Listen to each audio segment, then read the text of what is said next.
제25년 연구가 틀렸습니다. 미국 의료 시스템은 최고가 아니었습니다. 25년간 하버드에서 의료 시스템을 연구한 교수가 있습니다. 그가 한 나라의 병원을 일주일 다녀온 후 이렇게 말했습니다. 그 나라는 암 치료비가 미국의 10분의 1, 수술 대기는 6분의 1, 하지만 국민은 5년을 더 오래 삽니다. 블룸버그는 한국 의료 시스템, 접근성과 품질 모두 세계 최고 수준이라는 보도를 냈습니다. 경제협력개발기구 통계에 따르면 한국은 의료 접근성 지수 1위, 국민 1인당 병상수 세계 2위를 기록했습니다. 오늘 이야기의 주인공은 데이비드 톰슨, 하버드 공중보건대학원 교수입니다. 그는 처음에 이 수치들을 믿지 않았습니다. 하지만 직접 확인한 후 완전히 다른 생각을 하게 됩니다. 그의 이야기를 들어보시겠습니다. 나는 25년간 미국 의료 시스템을 연구해온 경제학자입니다. 하버드 공중보건대학원에서 의료 정책을 가르쳤고 세계은행 자문위원으로도 활동했습니다. 솔직히 말하면 한국 의료에 대해서는 전혀 관심이 없었습니다. 2023년 가을이었습니다.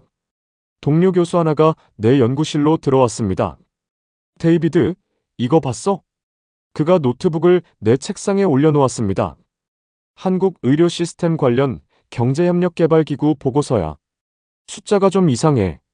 나는 대수롭지 않게 화면을 봤습니다. 그리고 멈췄습니다. 국민 1인당 연간 병원 방문 횟수 17.2회. 미국은 4회였습니다. 의료비 지출 대비 접근성 지수, 한국이 1위였습니다. 계산 착오 아니야? 나도 그렇게 생각했어. 근데 3번 확인했어. 그날 저녁 나는 더 많은 자료를 찾아봤습니다. 블룸버그 헬스케어 인덱스, 한국이 상위권이었습니다. 세계보건기구 통계, 한국 평균 수명 83.5년. 미국보다 5년이나 길었습니다. 이상했습니다. 뭔가 내가 놓친 게 있었습니다. 다음 날 아침, 나는 제자 하나에게 물었습니다. 한국에서 유학 온 학생 있어? 의학과에 몇 명 있습니다. 한 명 소개해 줄 수 있어? 일주일 후, 나는 서울대학교 의과대학 출신 박사과정 학생을 만났습니다. 김민준이라는 이름의 30대 초반 젊은이였습니다. 교수님께서 한국 의료 시스템에 관심이 있으시다고요? 그가 약간 놀란 표정으로 물었습니다. 응. 경제협력개발기구 통계를 봤는데 좀 이해가 안 가서. 어떤 부분이요? 접근성 지표가 너무 높아. 미국의 4배 수준이던데 이게 가능한 수치야? 그는 웃었습니다. 가능하죠. 저희 부모님도 일주일에 2~3번은 병원 가세요. 일주일에 2~3번? 나는 되묻지 않을 수 없었습니다. 네. 감기 걸리면 바로 가고 정기검진도 자주 하고 병원 가는 게 미국처럼 큰일이 아니거든요. 비용은? 감기 진료? $5 정도요. 엑스레이 찍어도 $10 안 넘어요. 순간 나는 그가 농담하는 줄 알았습니다. $5? 엑스레이가 $10? 네. 건강보험 적용되니까요. 미국에서 엑스레이 한 장 찍으면 최소 $200였습니다. 보험 없으면 $500도 넘었습니다. 건강보험 보장률이 얼마나 돼? 약 65%요. 암 같은 중증 질환은 90% 넘게 보장되고요. 나는 노트에 숫자를 적었습니다. 미국 메디케어 보장률이 50%였습니다. 그날 저녁 나는 더 깊이 파고들었습니다. 2022년 기준 한국 국민건강보험 보장률 65.3%, 전 국민 의료보험 가입률 100%, 미국은 보험 미가입자가 2,800만 명이었습니다. 대기 시간도 조사했습니다. 한국에서 암 수술 대기 시간 평균 7일, 미국은 6주에서 8주였습니다. MRI 촬영, 한국은 당일부터 3일, 미국은 평균 2주였습니다. 숫자들이 계속 내 상식을 뒤흔들었습니다. 다시 김민준을 불렀습니다. 한 가지만 더 물어볼게. 암 치료비는 어때? 구체적으로 어떤 암이요? 위암, 수술부터 항암까지 전체 과정. 그는 잠시 계산하더니 대답했습니다. 건강보험 적용하면 본인 부담이 한 $10,000에서 $15,000 정도. 나는 펜을 떨어뜨렸습니다. 미국에서 위암 치료는 평균 15만 달러였습니다. 보험 있어도 본인 부담이 5만 달러는 넘었습니다. 확실해? 네. 저희 아버지가 3년 전에 위암 수술 받으셨거든요. 전체 비용이 4만 달러 정도 나왔는데 실제로 낸 돈은 1만 2천 달러였어요. 그날 밤 나는 잠을 이룰 수 없었습니다. 25년간 연구한 결과가 무너지고 있었습니다. 나는 늘 미국 의료 시스템이 문제는 있지만 선진적이라고 생각했습니다.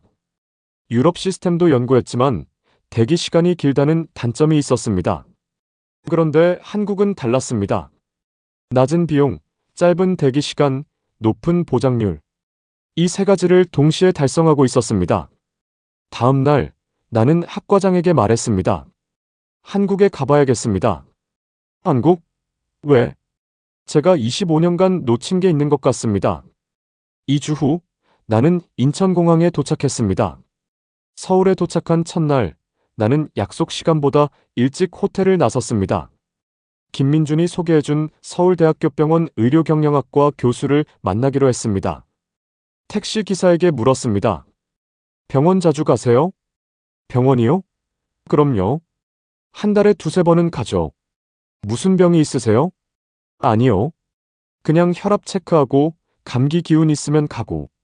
건강검진도 1년에 한 번씩 공짜로 받고요. 공짜요? 네. 국가에서 해주는 거요. 40살 넘으면 2년마다 암 검사도 해줘요. 첫 번째 확인이었습니다. 김민준의 말이 사실이었습니다. 서울대학교 병원에 도착했습니다. 로비는 사람들로 붐볐습니다. 하지만 혼란스럽지 않았습니다. 모두가 질서정연하게 움직였습니다. 톰슨 교수님이시죠? 한국인 교수가 나를 반겼습니다. 박준영 교수, 의료경영 전문가였습니다. 만나서 반갑습니다. 미국에서 오시느라 고생하셨습니다. 우리는 그의 연구실로 갔습니다. 궁금한 게 많으실 겁니다. 박 교수가 먼저 말을 꺼냈습니다. 솔직히 말씀드리면 믿기지 않습니다. 이 비용으로 어떻게 이런 의료 서비스가 가능한가요? 저도 미국에서 공부했습니다. 하버드는 아니지만 존스 홉킨스에서 박사를 했죠. 그래서 교수님의 의문을 이해합니다. 그는 자료를 펼쳤습니다. 2023년 기준 우리나라 국민의료비는 국내 총생산의 8.4%입니다. 미국은 17.8%입니다. 절반도 안 되는 돈으로 더 나은 결과를 내고 있습니다. 평균 수명, 영아 사망률, 암 생존율, 모든 지표에서요. 나는 노트에 숫자를 적었습니다. 비결이 뭡니까? 단일 보험자 시스템입니다. 국민건강보험공단 하나가 모든 걸 관리하죠. 행정비용이 미국의 10분의 1입니다. 그것만으로는 설명이 안 됩니다. 맞습니다. 또 하나가 있습니다. 강력한 가격 통제죠. 그는 다른 자료를 보여줬습니다. MRI 촬영 가격, 미국은 평균 1,200달러죠? 네. 한국은 80달러입니다. 나는 다시 펜을 멈췄습니다. 15분의 1이네요. 정확합니다. 정부가 모든 의료행위의 가격을 정합니다. 병원은 그 이상 받을 수 없어요. 그럼 병원들은 어떻게 운영됩니까? 적자 아닙니까? 박 교수가 웃었습니다. 좋은 질문입니다. 병원에 직접 가보시죠. 우리는 응급실로 향했습니다. 오후 2시, 응급실은 환자들로 가득했습니다. 저분은 손목골절, 저분은 급성복통, 저분은 심근경색 의심 환자입니다. 박 교수가 설명했습니다. 모두 대기 중인가요? 아니요. 중증도 분류를 거쳤습니다. 심근경색 환자는 이미 시술실로 갔어요. 15분 전에요. 15분? 네. 응급 환자는 골든타임이 생명이니까요. 우리는 일반 외래로 갔습니다. 한 중년 여성이 진료를 기다리고 있었습니다. 박 교수가 양해를 구하고 물었습니다. 오늘 무슨 진료 받으러 오셨어요? 당뇨 정기 검진이요. 3개월마다 와요. 비용은 얼마나 내세요? 진료비 5달러, 약값 10달러 정도요. 나는 그 여성에게 직접 물었습니다. 예약은 언제 하셨어요? 어제요? 인터넷으로요? 어제 예약해서 오늘 진료받는 겁니까? 네. 당연하죠. 미국에서는 당뇨 정기 검진 예약에 최소 2주가 걸렸습니다. 박 교수가 설명했습니다. 의사 수가 많습니다. 인구 1000명당 의사 2.5명. 경제협력개발기구 평균보다 낮지만 효율이 높죠. 한 의사가 하루 평균 60명에서 70명을 봅니다. 60명에서 70명이요? 그게 가능합니까? 가능합니다. 전자 의무 기록이 완벽하게 구축돼 있거든요. 환자 내역을 클릭 몇 번으로 다 볼 수 있어요. 우리는 중환자실로 갔습니다. 최신 장비들이 즐비했습니다. 이 병원 침상이 몇 개죠? 1800개입니다. 1800개요? 미국에서 1000개 넘는 병원은 드물었습니다. 병상 회전율이 핵심입니다. 평균 재원 일수가 7일입니다.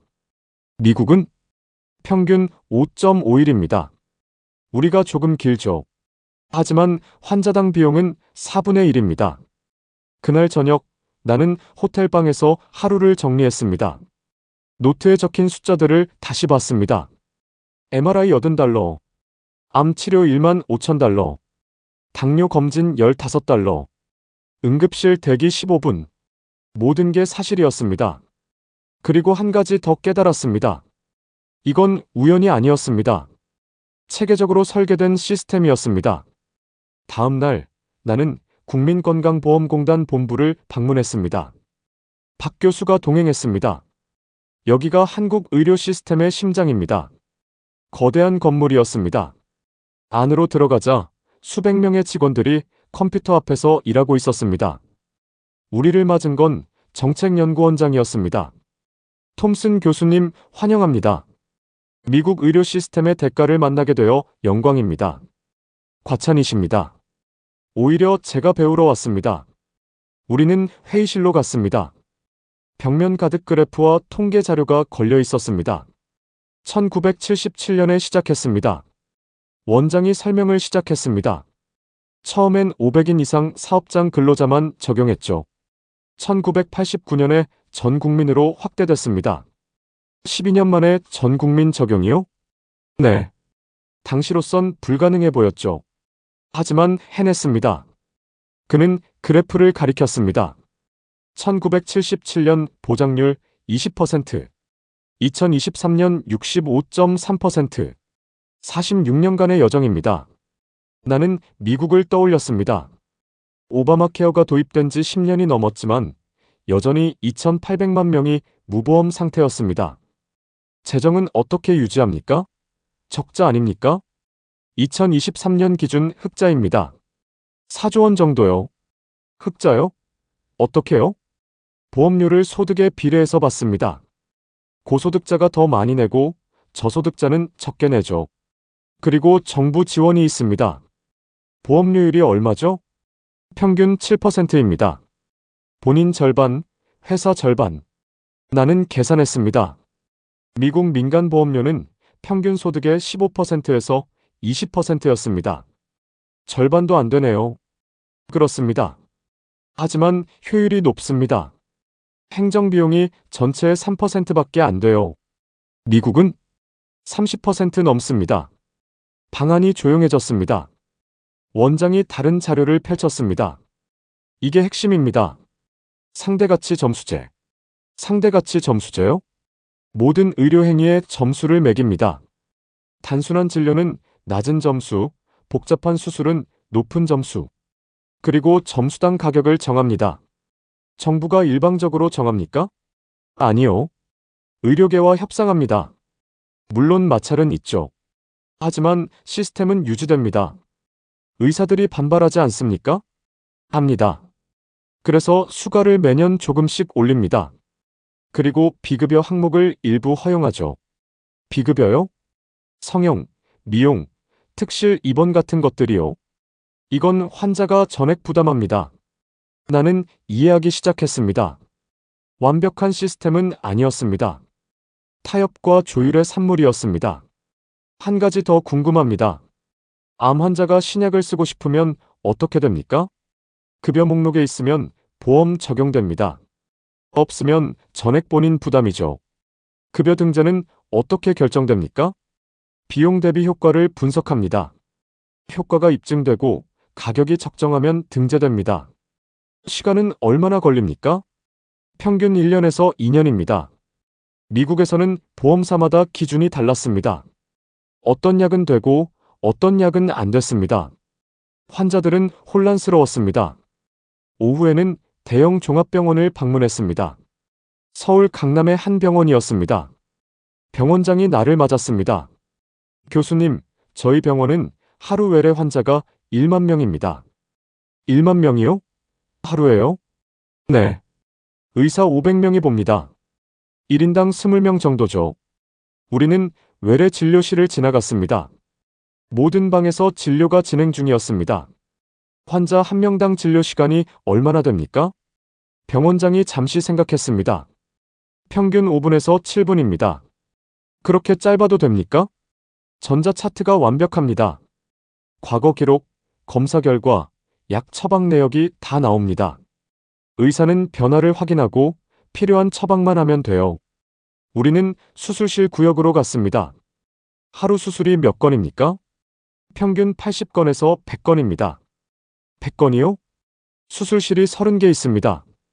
24시간 돌아갑니다. 나는 계산했습니다. 수술실당 하루 3건에서 4건. 효율의 극대화였습니다. 수술 대기 시간은요? 암 수술은 일주일 이내입니다. 응급은 즉시고요. 미국에서 암 수술 대기는 평균 6주였습니다. 저녁 무렵 나는 다시 호텔로 돌아왔습니다. 하루 종일 본 것들이 머릿속을 맴돌았습니다. 낮은 비용, 짧은 대기, 높은 품질.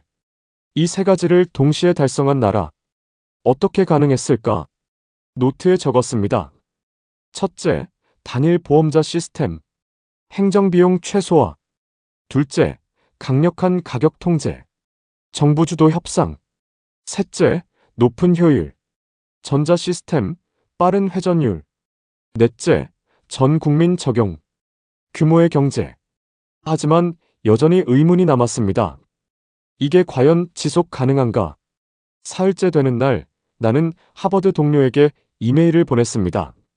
존, 자네가 믿지 못할 걸 보고 있네. 한국 의료 시스템이 우리보다 낫네. 모든 면에서. 1시간 후 답장이 왔습니다. 데이비드, 자네 정신 나갔나? 한국이 미국보다 낫다고? 나는 화상 통화를 걸었습니다. 존, 내 말 들어봐. 숫자로 보여줄게. 화면에 존이 나타났습니다. 좋아. 설득해봐. 나는 준비한 자료를 공유했습니다. 먼저 비용이야. 미국 국민의료비, 국내 총생산의 17.8%. 한국은 8.4%. 절반도 안 돼. 그건 알아. 하지만 품질이 낮을 거 아냐? 그게 아니야. 평균 수명 봐. 한국 83.5년, 미국 78.5년. 5년 차이야. 존이 화면을 뚫어지게 봤습니다. 5년이라고? 응. 영아 사망률도 봐. 한국은 출생아 1000명당 2.5명. 미국은 5.6명. 2배 이상 차이야. 이건 뭔가 잘못된 통계 아냐? 경제협력개발기구 공식 자료야. 세계보건기구 자료도 같아. 나는 다른 자료를 보여줬습니다. 암 생존율 봐. 한국 위암 5년 생존율 76%. 미국은 33%야. 존이 침묵했습니다. 이건 인정할 수밖에 없어. 위암 조기 발견율이 높기 때문이야. 한국은 40세 이상 전 국민에게 2년마다 무료 위암 검진을 해. 무료로? 응. 국가가 하는 거야. 대장암, 유방암, 자궁경 부암도 마찬가지고. 존이 고개를 저었습니다. 대기 시간은 어때? 그게 문제일 거야. 그것도 아니야. MRI 대기, 한국은 평균 3일. 미국은 2주야. 3일? 응. 암 수술 대기는 일주일. 우리는 6주에서 8주잖아. 존이 자리에서 일어났습니다. 이건 말이 안 돼. 뭔가 숨겨진 문제가 있을 거야. 나도 그렇게 생각했어. 그래서 직접 병원을 5군데나 다녔어. 응급실, 외래, 중환자실 다 봤어. 그래서 완벽하진 않아. 의사 1인당 환자 수가 많아. 진료 시간도 짧고.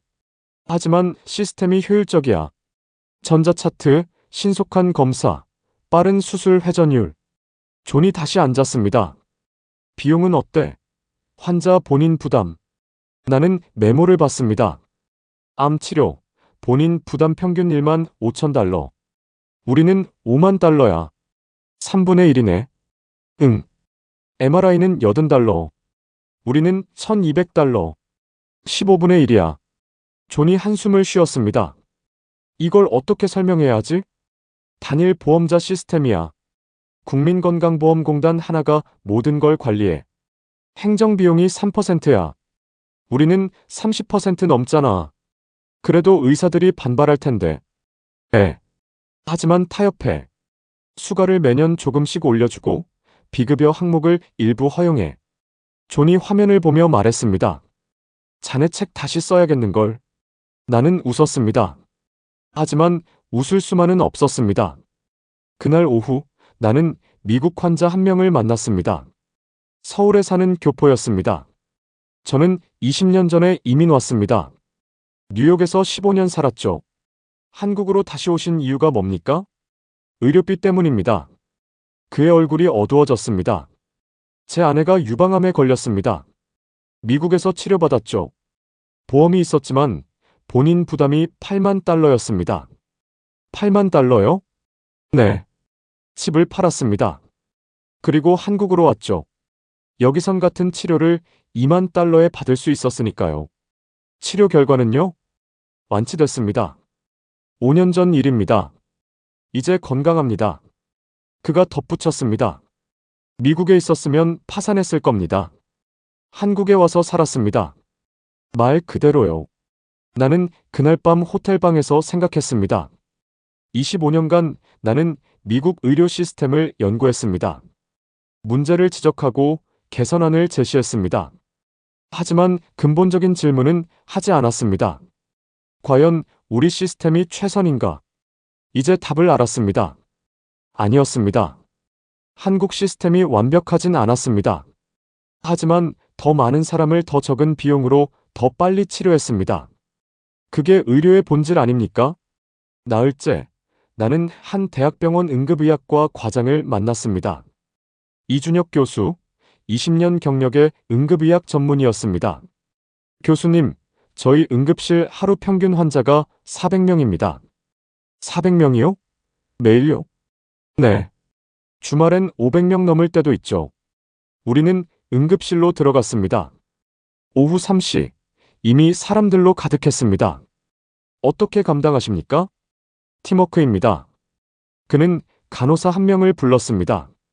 이분은 박지영 수간호사입니다. 15년 경력이죠. 만나서 반갑습니다. 박 수간호사가 인사했습니다.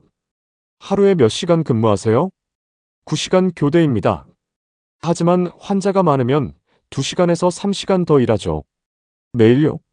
거의요? 어쩔 수 없어요. 환자를 그냥 둘 순 없으니까. 이 교수가 설명했습니다. 우리 간호사들은 정말 헌신적입니다. 법정 근무 시간을 넘겨도 환자 곁을 지킵니다. 보상은 있습니까? 초과 수당은 나오죠. 하지만 그것보다는 사명감입니다. 우리는 응급처치실로 갔습니다.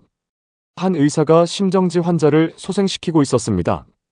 저 의사는 몇 년 차입니까? 3년 차 전공의입니다. 3년 차요? 혼자서 심폐소생술을 합니까? 지도 전문의가 옆에 있습니다. 하지만 젊은 의사들이 직접 해야 배우죠. 나는 그 장면을 지켜봤습니다. 30분 후 환자의 심장이 다시 뛰었습니다. 살렸습니다. 젊은 의사가 외쳤습니다. 주변 의료진들이 박수를 쳤습니다. 저 의사는 오늘 몇 시간 근무했습니까? 14시간째입니다. 14시간이요? 응급실은 그렇습니다. 환자가 계속 오니까요. 이 교수가 덧붙였습니다. 우리 의사들 평균 근무 시간이 주 60시간에서 70시간입니다. 법정은 52시간이지만 현실은 다르죠. 건강은 괜찮습니까? 솔직히 힘듭니다. 번아웃도 많고요. 하지만 누군가는 해야 합니다.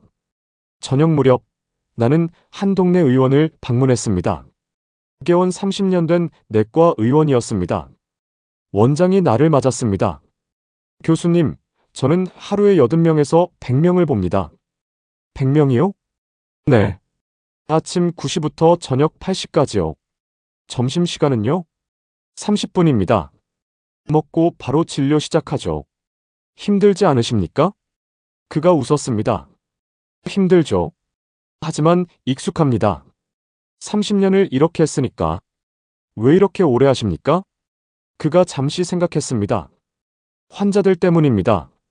저를 찾아오는 분들이 있어요. 30년 동안 봐온 분들이죠. 그분들 가족까지 3대를 보기도 합니다. 3대요? 네. 할아버지 봤던 분이 아들 데리고 오고 그 아들이 손주 데리고 와요. 그럼 전 뿌듯합니다.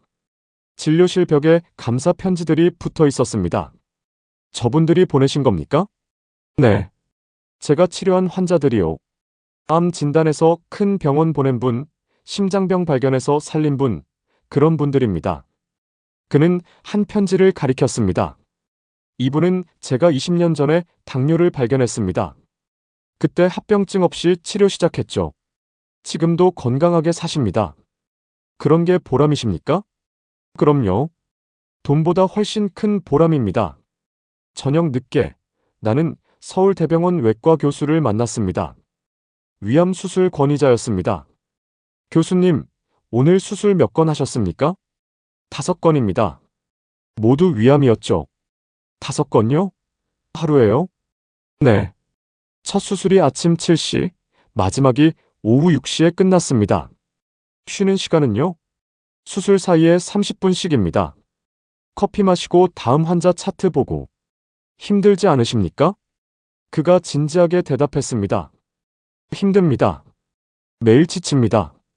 하지만 환자들을 생각합니다. 제가 안 하면 누가 합니까? 다른 의사에게 맡기실 수도 있지 않습니까? 그럴 수 있죠. 하지만 전 제 실력을 믿습니다. 제가 하는 게 환자에게 최선이라고 믿습니다. 그는 수술 기록을 보여줬습니다. 제 위암 수술 5년 생존율이 92%입니다. 세계 최고 수준이죠. 어떻게 그렇게 높습니까? 연습입니다. 저는 지금까지 1만 2천 건을 했습니다. 매일 5건씩 20년을 했으니까요. 1만 2천 건이요? 네. 많이 해봐야 됩니다. 합병증도 줄고 수술 시간도 짧아지죠. 나는 그날 밤 깨달았습니다. 한국 의료 시스템의 비밀은 시스템만이 아니었습니다. 사람이었습니다. 헌신하는 간호사, 밤낮 없이 일하는 의사, 30년을 한자리에서 환자를 보는 원장. 이 사람들이 시스템을 지탱하고 있었습니다. 숫자로는 다 설명할 수 없었습니다. 5째 날, 나는 국민건강보험공단 빅데이터 센터를 방문했습니다. 박 교수가 함께였습니다. 센터장이 우리를 맞았습니다. 교수님, 저희는 5,200만 국민의 의료 데이터를 실시간으로 관리합니다. 5,200만 명 전부요? 네. 출생부터 사망까지 모든 의료 기록이 여기 있습니다. 그는 대형 스크린을 켰습니다. 이게 실시간 모니터링 시스템입니다. 지금 이 순간 병원에서 어떤 진료가 이루어지는지 다 보입니다. 화면에 숫자들이 떴습니다. 지금 전국에서 28만 명이 진료받고 있습니다. 수술은 1,400건 진행 중이고요. 실시간이요? 네. 병원에서 청구하면 즉시 시스템에 올라옵니다. 이걸 어디에 쓰십니까? 부정 청구 방지입니다. 이상한 패턴이 보이면 즉시 조사합니다. 그는 사례를 보여줬습니다. 작년에 한 병원이 불필요한 MRI를 남발했습니다. 시스템이 자동으로 감지했죠. 조사 결과 과잉 진료였습니다. 조치는요? 보험 청구를 거부하고 과징금을 부과했습니다. 심하면 보험 계약을 해지하죠. 나는 감탄했습니다. 이 시스템 구축에 얼마나 걸렸습니까? 10년입니다. 2010년부터 시작해서 2020년에 완성했죠. 비용은요? 약 5억 달러입니다. 하지만 그만한 가치가 있습니다. 부정 청구만 매년 10억 달러 이상 막으니까요. 나는 노트에 적었습니다. 투자 대비 효과 명확했습니다. 이 데이터로 연구도 하십니까? 물론입니다. 익명화해서 연구자들에게 제공하죠. 질병 패턴 분석, 치료 효과 연구, 정책 수립에 다 씁니다. 오후에는 서울 아산병원을 방문했습니다. 스마트 병원으로 유명한 곳이었습니다. 디지털 헬스센터장이 설명했습니다. 저희는 인공지능으로 영상을 판독합니다. 인공지능이요? 네. 폐암, 유방암 엑스레이를 인공지능이 먼저 봅니다. 의심병변을 표시하면 의사가 최종 판단하죠. 정확도는요? 95% 이상입니다. 숙련된 영상의학과 의사 수준이죠. 그는 화면을 보여줬습니다. 이게 오늘 찍은 폐 엑스레이입니다. 인공지능이 여기를 표시했죠. 의사가 확인했고 초기 폐암으로 진단했습니다. 이 환자는 빨리 발견한 겁니까? 네. 일기입니다. 치료하면 완치율 90% 넘습니다.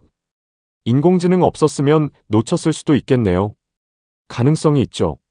초기 병변은 작아서 놓치기 쉽거든요. 우리는 수술실로 갔습니다. 로봇 수술이 진행 중이었습니다. 저게 다빈치 수술 로봇입니다. 저희 병원에 15대 있습니다. 15대요? 네. 전국에서 가장 많죠. 하루 평균 30건 로봇 수술을 합니다. 30건이요? 전립선암, 위암, 대장암 등 거의 모든 수술했습니다. 집도이가 수술을 마치고 나왔습니다. 교수님, 방금 수술 어떠셨습니까? 2시간 걸렸습니다. 개복 수술이었으면 4시간 걸렸을 거예요. 회복은요? 로봇 수술은 절개 부위가 작습니다. 환자가 다음날 걸어 다닐 수 있어요. 나는 고개를 끄덕였습니다. 저녁에는 동네 약국을 방문했습니다. 약사와 이야기를 나눴습니다. 손님들이 약값 비싸다고 불만 많으세요? 가끔 있죠.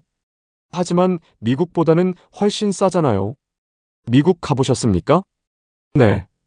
유학 갔었어요. 거기서 약값 보고 깜짝 놀랐죠. 얼마나 차이 나던가요? 혈압약 한 달치가 200달러였어요. 여기선 10달러예요. 20배 차이네요. 네. 그래서 한국이 좋다고 생각했죠. 약사가 덧붙였습니다.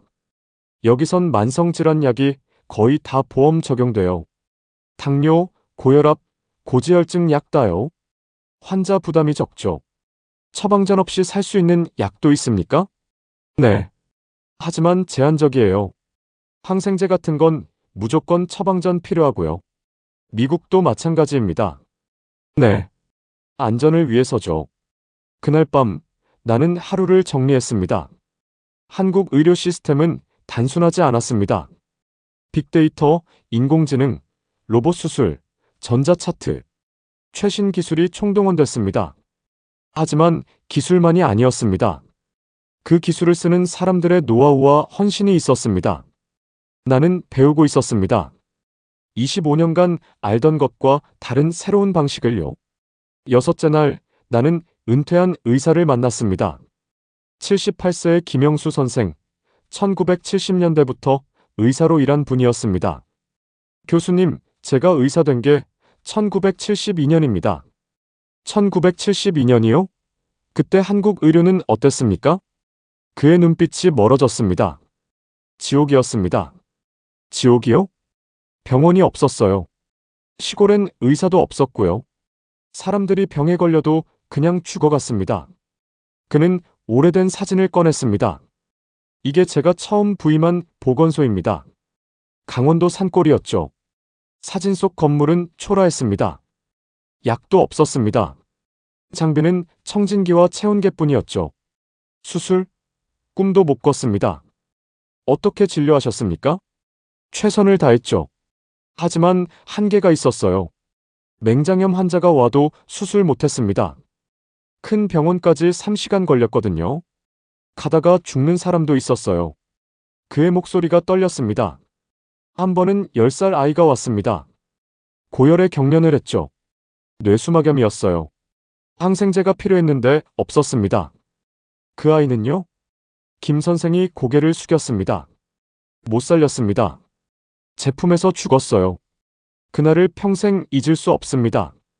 침묵이 흘렀습니다. 1977년에 의료보험이 시작됐습니다. 처음엔 큰 회사 직원들만이었죠. 그래도 희망이 보였어요. 어떤 변화가 있었습니까? 사람들이 병원에 오기 시작했습니다. 돈이 없어도 진료받을 수 있다는 걸 알았거든요. 물론 처음엔 혼란스러웠죠. 청구 방법도 몰랐고 서류도 복잡했어요. 점차 나아졌습니까? 네. 1980년대 들어서면서 병원이 늘었습니다. 장비도 들어왔고요. 엑스레이 기계가 생겼을 때 얼마나 기뻤는지 몰라요. 그는 웃었습니다. 1989년에 전 국민 의료보험이 됐죠. 그때 저는 울었습니다. 우셨습니까? 네. 17년을 기다렸거든요. 드디어 모든 국민이 치료받을 수 있게 된 거예요. 김 선생이 다른 사진을 보여줬습니다. 이게 1990년대 제 병원입니다. 이때는 장비가 꽤 있었어요. 초음파도 있고 내시경도 있고. 그때도 힘드셨습니까? 힘들었죠. 환자가 너무 많았어요. 하루에 150명씩 봤습니다. 아침 7시부터 밤 10시까지요. 왜 그렇게 오래 하셨습니까? 환자들이 기다리고 있었거든요. 문 닫을 수가 없었어요. 그는 잠시 생각했습니다. 2000년대 들어 많이 나아졌습니다. 큰 병원들이 생기고 장비도 최신으로 바뀌고 전자차트도 도입됐죠. 그래도 여전히 바쁘셨겠네요. 그럼요. 은퇴할 때까지 바빴습니다. 하지만 보람 있었어요. 제가 치료한 환자가 몇 명일까요? 얼마나 되십니까? 계산해 봤더니 50만 명이었습니다. 40년 동안요. 나는 숨이 멎었습니다. 50만 명이요? 네. 많죠? 그분들이 다 건강하게 사셨으면 좋겠어요. 오후에는 1980년대 간호사를 만났습니다. 70세의 이순희 여사였습니다. 저는 1978년에 간호사가 됐습니다. 그때 월급이 3만 원이었어요. 3만 원이요? 네. 쌀 한 가마니 값이었죠. 하지만 자랑스러웠어요. 간호사가 귀한 직업이었거든요. 어떤 일을 하셨습니까? 병동 간호부터 응급실까지 다 했어요. 밤낮 교대 근무였죠. 한 번 일하면 24시간씩 일할 때도 있었어요. 24시간이요? 네. 교대할 사람이 없었거든요. 간호사가 부족했어요. 힘들지 않으셨습니까? 힘들었죠. 하지만 견뎠어요. 환자들이 절 필요로 했으니까요. 이 여사가 기억을 떠올렸습니다. 1980년대 중반이었을 거예요. 교통사고 환자가 여러 명 왔어요. 응급실이 난리였죠. 저는 36시간을 쉬지 않고 일했습니다. 36시간요? 네. 환자를 살려야 했으니까요. 집에도 못 갔어요. 병원에서 잠깐 눈 붙이고 또 일하고. 가족들은요? 남편이 이해해줬어요. 아이들도요. 엄마가 사람 살리는 일 한다고 자랑스러워했죠. 그녀의 눈가에 눈물이 맺혔습니다. 지금 젊은 간호사들 보면 대단해요. 저희 때보다 훨씬 전문적이고 체계적이에요. 그래도 여전히 힘들 거예요. 왜 그렇게 생각하십니까? 환자는 늘 많으니까요. 한국 사람들은 아프면 바로 병원 가잖아요. 간호사들이 쉴 틈이 없죠. 그날 저녁 나는 생각했습니다. 한국 의료는 기적이 아니었습니다. 50년의 투쟁이었습니다. 가난한 나라에서 시작해 전 국민 의료보험을 만들었습니다. 의사도 간호사도 부족했지만 헌신으로 버텼습니다. 그들이 오늘의 시스템을 만들었습니다. 일주일째 나는 마지막 방문지에 갔습니다. 세종시에 있는 보건복지부였습니다. 차관이 나를 맞았습니다. 교수님, 한국 의료에 대해 많이 배우셨을 거라 생각합니다. 네. 제 생각이 완전히 바뀌었습니다. 어떻게요? 미국 의료가 최고라고 믿었습니다. 하지만 틀렸습니다. 한국이 더 효율적이고 더 공평합니다. 차관이 고개를 끄덕였습니다. 우리도 문제는 있습니다. 의사 부족, 간호사 번아웃, 재정 압박. 쉽지 않죠. 어떻게 해결하실 겁니까? 의사를 늘리고 간호사 처우를 개선하고 보험료를 조금씩 올릴 겁니다. 균형을 찾아야죠. 국민들이 받아들입니까? 반발은 있습니다. 하지만 설득합니다. 지속 가능한 시스템을 위해서라고요. 차관이 자료를 펼쳤습니다. 2030년까지 목표가 있습니다. 보장률 70%, 대기시간 절반, 의료 격차 해소. 달성 가능합니까? 노력하면 됩니다. 50년 전엔 의료보험 자체가 없었어요. 지금은 전 국민이 혜택을 받죠. 앞으로도 발전할 겁니다. 귀국 전날 나는 하버드 동료들에게 화상회의를 열었습니다. 여러분, 제가 본 걸 말씀드리겠습니다. 화면에 5명의 교수가 보였습니다. 한국 의료 시스템은 우리가 배워야 할 모델입니다. 데이비드, 그건 과장하냐? 한 교수가 물었습니다. 아닙니다. 숫자로 증명하겠습니다. 나는 데이터를 공유했습니다. 의료비 지출, 국내 총 생산의 8.4%, 우리는 17.8%. 결과는 어떻습니까? 평균 수명 83.5년대 78.5년. 영아 사망률 절반. 암 생존율 더 높음. 하지만 대기 시간이 길 거 아냐? 아닙니다. MRI 대기 3일, 암 수술 일주일. 우리는 각각 2주와 6주입니다. 화면 속 교수들이 침묵했습니다. 비결은 3가지입니다. 단일 보험자 시스템, 강력한 가격 통제, 헌신적인 의료진. 이 3가지가 조화를 이룹니다. 미국에 적용 가능할까? 어렵습니다. 정치적 저항이 크죠. 하지만 배울 수는 있습니다. 전자차트 시스템, 빅데이터 활용, 예방 중심 정책. 이런 건 우리도 할 수 있어요. 한 교수가 물었습니다. 자네 책에 이걸 쓸 건가? 쓸 겁니다. 제목은 이렇게 정했어요. 한국의 의료 기적, 50년의 교훈. 보스턴으로 돌아온 후 나는 강의실에 섰습니다. 학생들이 가득했습니다. 여러분, 오늘은 한국 의료 시스템에 대해 이야기하겠습니다. 학생 하나가 손을 들었습니다. 교수님, 한국이 미국보다 낫다는 건 아니죠? 나는 잠시 생각했습니다. 낫습니다. 적어도 효율성과 접근성에서는요. 교실이 술렁였습니다. 믿기 어렵죠? 저도 그랬습니다. 하지만 직접 보고 왔어요.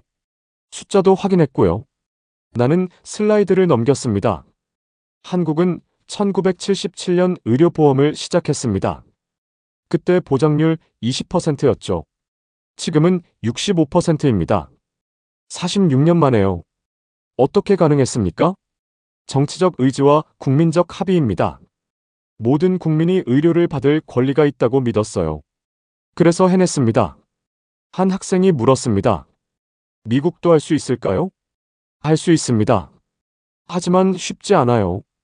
기득권의 저항이 크니까요. 보험회사, 제약회사, 병원 재벌들이 반대하죠. 그럼 어떻게 해야 합니까? 국민이 원해야 합니다. 한국처럼요. 그리고 정치인들이 용기를 내야죠. 수업이 끝난 후 한 학생이 다가왔습니다. 교수님, 저 한국계 미국인입니다. 그래요? 부모님이 한국에서 오셨어요. 할머니가 한국에 계시는데 병원비 걱정 안 하신대요? 맞아요. 한국에선 노인 의료비 부담이 적죠. 미국에선 할아버지가 당뇨약값 때문에 고생하세요.